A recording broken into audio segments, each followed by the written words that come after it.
지역의 이슈를 속 시원히 풀어보는 헬로 이슈 토크입니다. 김포 지역사회가 김포 지속가능발전 협의회를 두고 시끄럽습니다. 김포시가 지속가능협 관련 예산을 절반만 편성한 후 추가 편성을 약속했지만 이를 지키지 않자 협의회 측은 협의회를 없애려는 것 아니냐며 반발하고 있습니다. 김포시는 좀 더 가시적 성과를 위해 지속가능협 대신 지속가능발전위원회를 시장 직속으로 두겠다고 밝혔는데요. 정치적 의도가 있는 것 아니냐는 목소리도 있습니다. 자세한 내용 살펴봅니다. 오늘 함께할 두 분, 이도형 청운대 연구교수와 정진욱 뉴스원 기자 자리했습니다. 안녕하세요. 안녕하십니까? 안녕하세요. 네, 먼저 이 정진욱 기자님께 여쭤보겠습니다. 이 지속가능발전협의회, 이게 지자체마다 있는 단체로 알고 있는데요. 김포 같은 경우에는 꽤 오랫동안 지속된 단체라고 알고 있는데 이게 언제부터 이렇게 운영이 됐나요? 네, 김포 지속가능발전협의회는 1999년 세계 환경인화를 전후로 해서 이 브라질 리우데자이네이루에서 유엔 환경개발에 채택된 의제 21을 실천하기 위해서 설립됐죠. 그러니까 2000년 맑은 김포 21이 발족했고 그 다음에 2001년 창립이 됐습니다. 그래서 이 녹색 김포 실천협의회 그리고 김포 지속가능발전협의회로 이어오면서 23년간 김포의 다양한 의제들을 발굴해 왔습니다. 꽤 오래된 단체네요. 이번 교수님께 여쭤보겠습니다. 이 협의회 그럼 구체적으로 어떤 역할을 하는 단체인가요? 지속가능발전협의회 앞서 이제 리우 회의를 말씀하셨는데요. 민간 협력기구로 국가와 지자체 그리고 시민과 기업 등 사회 각 분야가 참여하는 민간 협력기구라고 할 수가 있습니다. 그래서 환경 보전을 하기 위해서 거기에 기여하기 위해서 만든 기구 단체라 할 수가 있는데요. 유엔 그리고 국제 회의에서 전 세계적으로 지속 가능 발전을 위해서 국제 사회가 협력하기로 한 것부터 시작됐다 유래됐다 볼 수가 있습니다. 즉 환경 오염 내지는 기후 위기와 같은 전 지구적 문제를 해결하기 위해서 국제 사회 그리고 국가 더 나아가서 이제 지자체 그리고 이제 기업 시민과 모두가 협력해서 이 문제를 해결해야 될 필요성이 대두가 됐고요. 그에 따라서 세계 각국에서 관련법을 만들어서 진행을 한 거고 우리나라 같은 경우는 이제 지속가능 발전 기본법이라고 할 수가 있고요. 네. 이에 따라서 만들어진 단체다 이렇게 볼 수가 있습니다. 네, 알겠습니다. 기본법에 근거한 민관 협력 단체라고 하는데 이게 지자체장이 공동위원장으로 됩니다. 그런데 이게 협의회 측에 따르면 김병수 김포시장이 아직까지 한 번도 회의에 참석하지 않았다 이렇게 이야기를 하고 있는데 또 이게 약속했던 추경 편성도 하지 않았고 이게 정말 해체를 위한 그런 수순인 건가요? 일단 김포 지속협의회는 올해 3월에 최근에 총회를 개최했다고 해요. 근데 김병수 시장이 당시에 참석하지 않았다. 그래서 결국은 해체 수순을 밟는 거 아니냐 그런 의심을 하고 있는 거고. 네. 이 김포시의 입장은 현재 김포 지속협의 지원 근거는 이 지속가능 발전 기본법이 아닌 폐지된 지속가능발전법 및 저탄소 녹색성장 기본법 위에 만들어진 조례라 이렇게 얘기하면서 이 지속가능발전법에는 지속가능발전협의회 등 민간 협력 대치를 지원할 수 있는 규정이 있지만 이 폐지된 지원 가능 법령이 협의회 법적 근거되는 것은 아니다. 그래서 이 개정이 좀 필요하다 이렇게 밝혔고 그리고 조례를 폐지한다고 해서 협의회가 해체 수순이 아니고 오히려 협의회뿐 아니라 시민단체 그리고 연구기관 등 이 민간 협력의 폭을 넓혀가는 이런 방침이다 이렇게 해서 이 지속가능발전법에 따르면 지방자치단체장이 이 지속가능발전 기본전략을 20년 단위로 수립을 하고 그리고 기본전략을 추진하기 위해 추진계획을 5년 단위로 수립하게 됩니다. 그래서 이 시에서 주도해서 직접 추진할 일을 협의회 예산을 지원해 가면서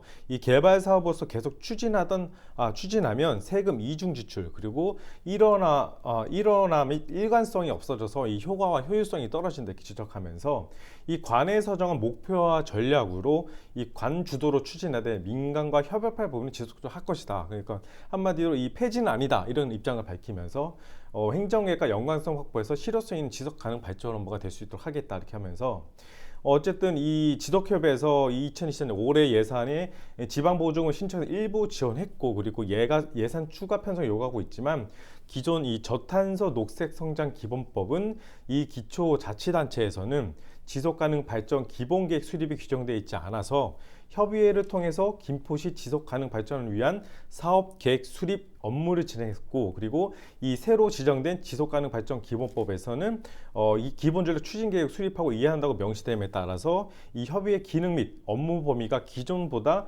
상당 부분 축소되기 때문에 예산 역시 축소된다 이런 입장입니다. 네, 어쨌든 아무래도 이 법이 바뀌었으니까 예산 네. 축소할 수밖에 없다. 이거 얘기했습니다. 예산은 줄었지만 어쨌든 김포시 입장은 폐지하려는 건 아니다라는 입장이라는 네. 말씀이신 거고요. 그런데 이게 관련 조례를 개정이 아니라 폐지를 하려는 이유가 있나요?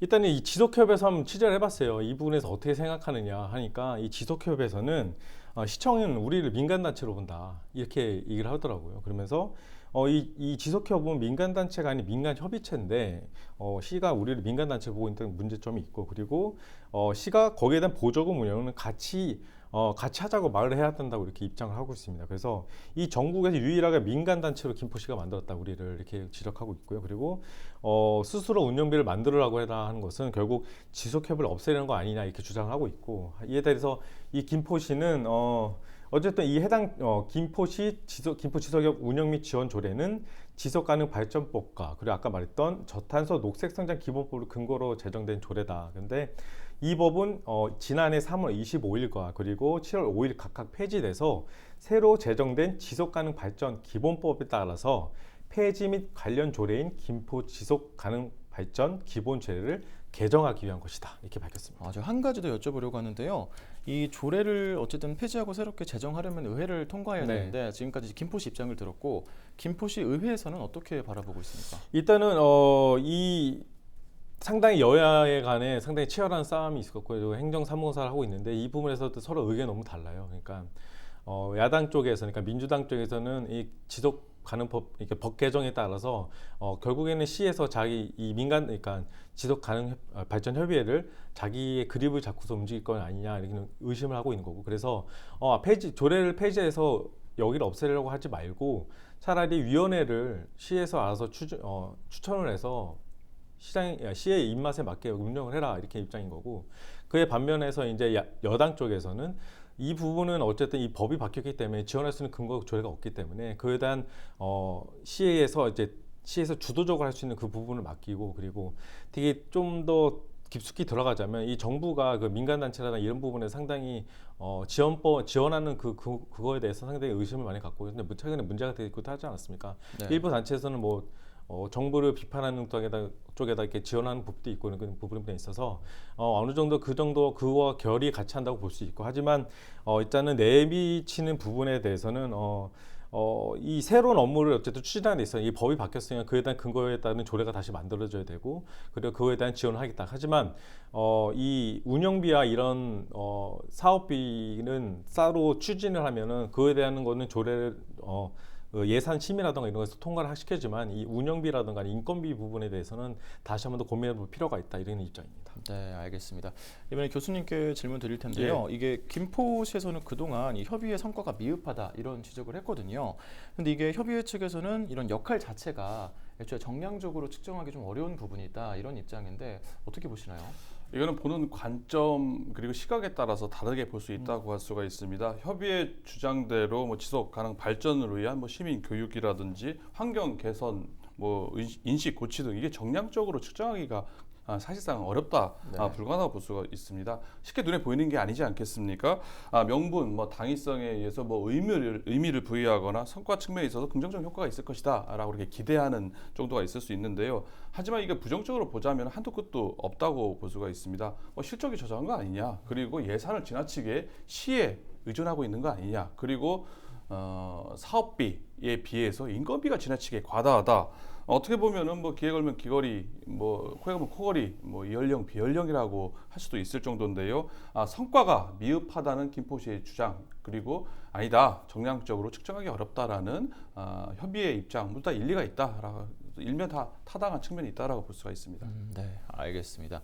다시 기자님께 질문 드릴 텐데요. 이 협의회가 이 법에 근거한 단체라고 말씀해 주셨었는데 이게 조례를 폐지할 경우에 이게 법을 어기는 거 아닌지 괜찮은 건지 일단은 궁금합니다. 지속가능 발전법에는 지속가능 발전 협의회뿐 아니라 이 지속가능한 관련된 여러 민간단체 지출에서는 임의 규정이 있을 뿐입니다. 현재는. 그리고 이 지속가능 발전 기본법에는 시장이 직접 지속가능 발전 기본 전략을 수립하도록 되어 있고 그리고 지속가능 발전과 관련 협의회뿐만 아니라 시민단체, 연구기관 등의 조사, 연구, 교육, 홍보 등 민간단체와 협력할 수 있다라고 이 조례에 명시되었으므로 법을 어기는 것은 아니다라고 김포시가 밝히고 있고요. 그래서 이 위원회를 통해서 지속가능 발전 기본 전략 및 이 추진 계획의 심의 자문이 이루어지면 이 조례 또는 행정 계획 검토 그밖에 시장이 지속 가능 발전을 위해서 필요한 사항은 심의하고 자문 그래서 행정 계획으로 이어져서 반영을 최대화하겠다 이렇게 밝혔습니다. 네, 위원회를 말씀해 주셨는데 교수님 이게 예. 위원회랑 기존의 협의회 이게 뭐 어떤 차이가 있는 건가요? 일단 뭐 가장 큰 차이는 뭐 시장 직속의 위원회, 그거는 뭐 집행부 소속의 위원회에 불과하다고 볼 수가 있습니다. 반면에 협의회는 민간 협력 기구라는 점에 있어서 상호 동등한 입장에서 협력 체제를 구축하고 있다는 점이 가장 큰 차이점이다라고 볼 수가 있고요. 사실 집행부 소속 위원회 그 김포시에도 수십여 개에서 많게는 다른 지자체 기초단체에서는 100여 군데 이런 곳도 있거든요. 네. 언어부 댐입니다. 수십 개 중에 하나에 불과하다는 점, 그리고 이런 집행부 소속의 위원회는요 사실상 전국적으로 유명무실한 경우가 상당히 허다합니다. 1년에 단 한 차례 회의도 개최하지 않는 집행부 소속 위원회 30%가 넘는다는 통계도 나와 있고요. 국가 소속의 위원회 역시 집행부 소속, 대통령 소속, 뭐 국무총리 소속 위원회 역시 1년에 한 차례도 열지 않는 위원회가 많기 때문에 과연 이래서 위원회가 제대로 굴러가겠느냐, 돌아가겠느냐, 뭐 이런 비판적인 시각이 있을 수가 있습니다. 그런 의미에서 협의회, 민관의 협력 기구라는 의미보다는 집행부 하나의 위원회라는 그 이상 역할이 상당히 축소된다 이렇게 평가할 수가 있습니다. 그럼 이게 다른 지역이랑 비교했을 때 뭐 이례적인 건가요? 이렇게 상당히 협의를 뭐 이례적이라고 볼 수가 있습니다.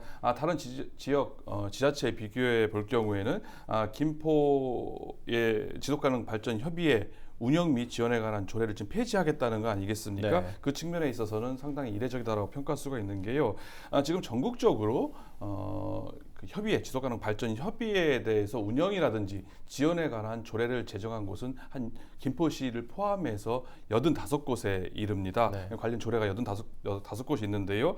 물론 관련 조례가 제정되어 있지 않은 지자체도 많고요. 각 지자체마다 상황은 좀 다르다고 볼 수가 있지만 대부분의 지자체가 지속가능 발전 기본법에 의해서 지속가능 발전 기본 조례는 거의 대부분의 지자체에서 광역이든 기초든 다 만들어져 있습니다. 하지만은 이를 구체화하는 규정이 조례죠.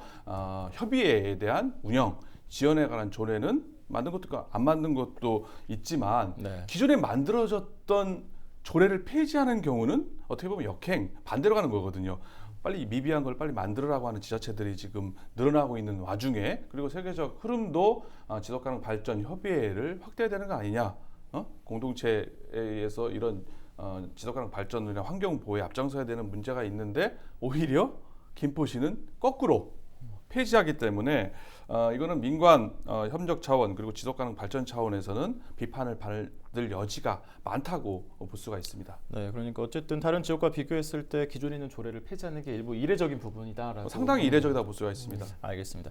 기자님께 질문 드릴 텐데요. 근데 김포시 입장에서는 이게 좀 더 가시적인 성과를 위해서 이렇게 하는 거다라고 이야기하고 시장 직속으로 뭐 전문성과 체계적인 조직 구성을 갖출 수 있다 이렇게 이야기를 하고 있는데 이게 기존 단체를 개선해서는 안 되는 건지 뭐 굳이 폐지를 해야 되는 건지 이에 대한 김포시 입장은 어떤가요? 일단은 그 행정사무감사에도 얘기를 했어요. 간담회 심의협회장이 뭐라고 했냐면 김포 지속 가능 발전 협의회를 폐지한다는 것이 아니다. 이거 어떻게 얘기냐면 이 저탄소 녹색 성장 기본법이 이 광역 자치단체에서 지속 가능 발전 저탄소 녹색 성장 기본법은 광역 자치단체에서만 지속 가능한 발전 기본 계획을 수립하도록 규정되고 있고 새로 제정된 지속 가능 발전 기본법은 지방자치단체장의 장이 직접 지속가능 발전 기본 전략 및 계획을 수립하도록 되어 있다. 따라서 이 김포시의 업무 환경에 보다 기민한 대응을 할 수 있고 그리고 김포시도 시장이 직접 지속가능 발전 업무를 직접 추진할 수 있다. 이렇게 하면서 어쨌든 이 그전에 이 민간전에서 이루어졌던 것은 이제 관과 함께 그립을 잡고 같이 할 수 있기 때문에 민간이 했던 그런 한계, 그러니까 지속 가능 발전 기존에 했던 그 협의회에서 한계성을 좀 더 이 관이 좀 더 투입이 됨으로써 좀 더 넓게, 더 다양하게 할 수 있다는 게 이제 시의 입장입니다. 네, 그렇군요. 교수님께 질문 드릴 텐데요. 이게 시장 직속으로 위원회가 운영될 경우에는 예. 가장 우려되는 게 기존에 이제 민관 협력이었는데 아까 이제 위원회는 시장 직속으로 들어간다라고 하셨는데 그럼 이게 뭐 시민들과 소통이 잘 될까요? 잘 안 되겠죠. 아무래도 기대보다는 우려가 많다고 볼 수가 있는데요. 민간 협력 기구에서 이건 관은 관대로 민간에서 민간대로 이렇게 분리하는 거기 때문에 네. 소통은 그리고 이런 기능은 약화된다고 볼 수밖에 없습니다. 기존의 지속 가능 발전법이 폐지가 되고요. 네. 지속 가능 발전 기본법을 제정한 것도요. 이 협의체를 폐지하고 위원회를 만들라라고 그렇게 이 해당 법을 폐지하고 기본을 만든 게 아닙니다. 기존에 있는 지속 가능 발전 법은 환경부에서 지속 가능 발전 협의회에 관한 것을 담당을 했었거든요. 그 위상을 높인 겁니다.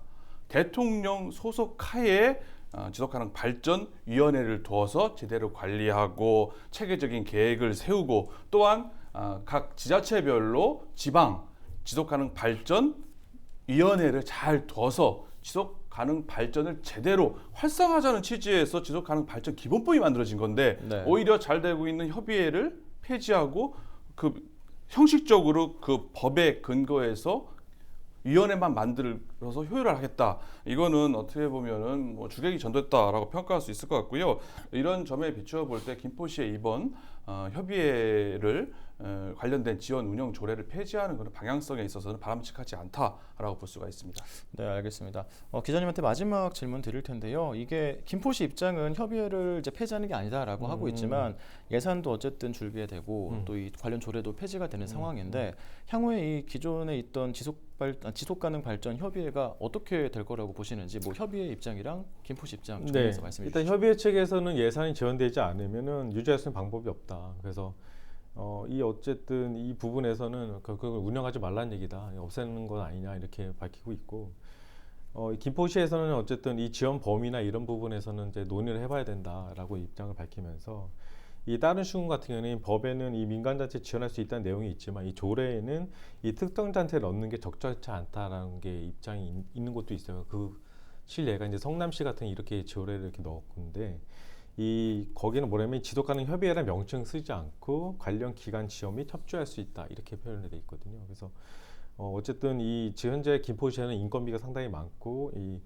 또 감사도 이루어지지 않았던 부분도 있기 때문에 어쨌든 시 예산이 들어가면 감사가 이루어지는 부분이 있어야 되는데 현재까지 감사가 이루어지지 않은 부분 그래서 이런 것들은 어느 정도 일단은 이 업무 정립의 측면에서 좀 많이 보는 것 같아요. 시의 입장에서는. 그래서 이런 것들을 좀 다시 한 번 더 법이 바뀌었으니 그에 대한 조례도 당연히 움직여야 되는 부분이 있고 해서 이 공무원들이나 이런 그러니까 공무원들 같은 경우는 상당히 이 법과 규정에서 움직이는 부분이 상당히 많잖아요. 네. 그래서 이런 것들에 다시 업무 정립 측면이 필요 있고 특히 저는 이 김포시 사태를 보면서 김포시의 입장을 보면서 이 부천시 의회도 다시 한번 보게 돼요. 부천시 의회 같은 경우는 이 조영익 시장이 이 지속가능 발전 협의회를 상당히 추진을 하면서 예산을 상당히 올렸거든요. 하지만 이 부천시에서 한번 부결을 시켰어요. 이 예산에 대해서 어떻게 부결을 시켰냐면은 시장의 의도와 이런 것들은 알겠다. 더 지속가능 발전 협의회를 추진하는 건 알겠지만 그에 대한 충분한 시의회가 어쨌든 이 예산에 근거할 수 있는 그 충분한 설득 결정이 없었다라고 했었기 때문에